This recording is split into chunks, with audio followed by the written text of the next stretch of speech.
Están muy activos los portavoces de Putin atacando a Europa. Una de las cosas que dicen, pero es que cada país europeo debe ser soberano, que es lo que dice Víctor Orbán. Precisamente que no puede haber una política general europea para una serie de cosas, sino que la soberanía de los países debe ser fundamental. Yo creo que la soberanía debe ir reduciéndose para aumentar la soberanía europea. Así como la soberanía de los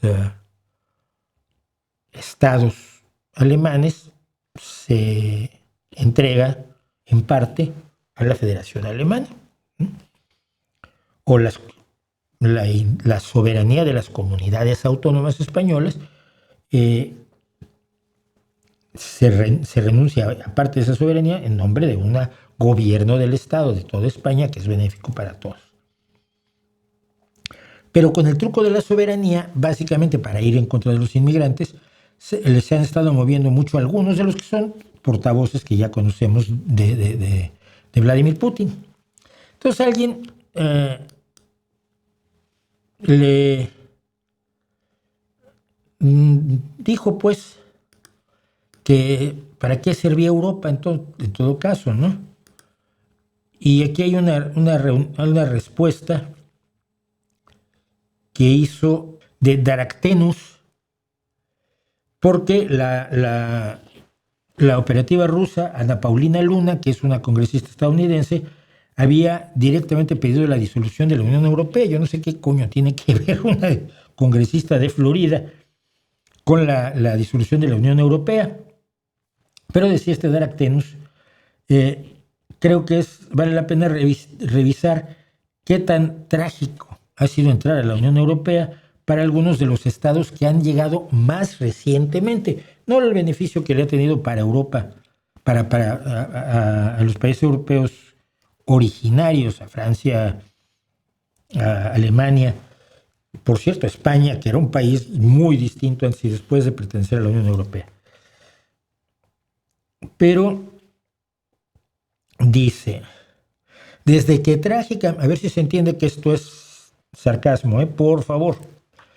Desde que trágicamente se unió a la Unión Europea en 2004, Polonia apenas ha conseguido cuadruplicar su Producto Interno Bruto y empezar lo que se conoce rutinariamente como la Edad de Oro polaca.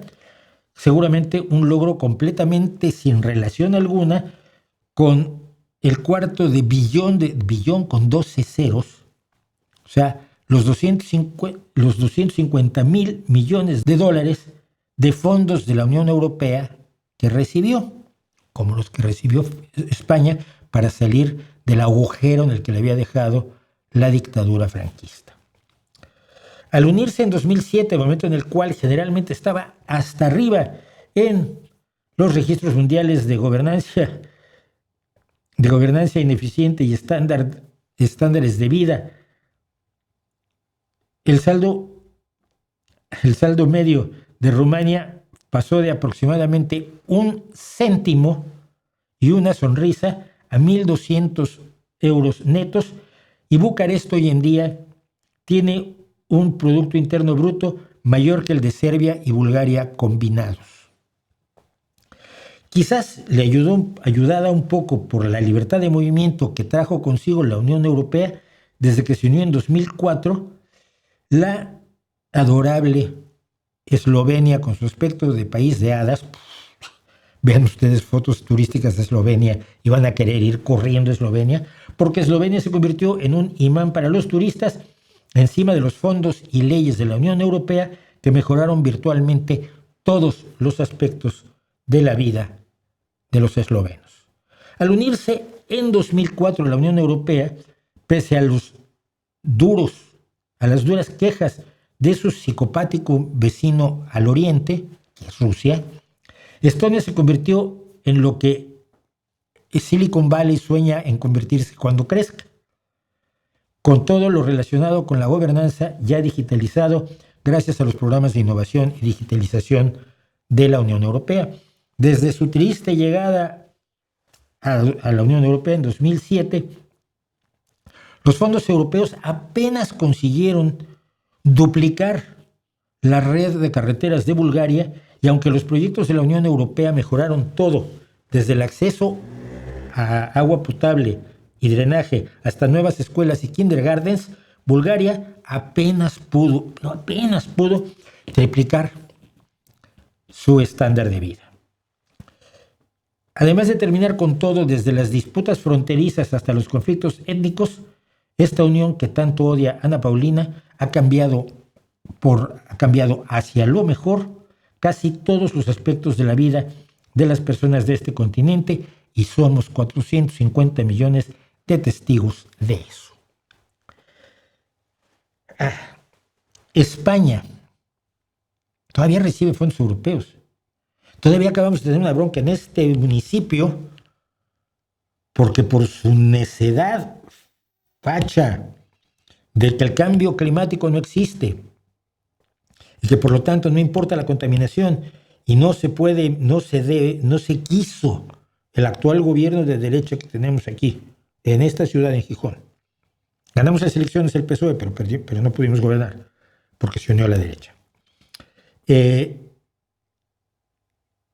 No quisieron crear una zona de bajas emisiones en el centro de la ciudad, que en todos los países, en todas las ciudades europeas de más de 500,000 personas, se está buscando que se creen estas zonas, no de más de 500,000 personas, no de más de 100,000 personas, zonas de bajas emisiones donde no puedan entrar autobuses, diésel, cosas así.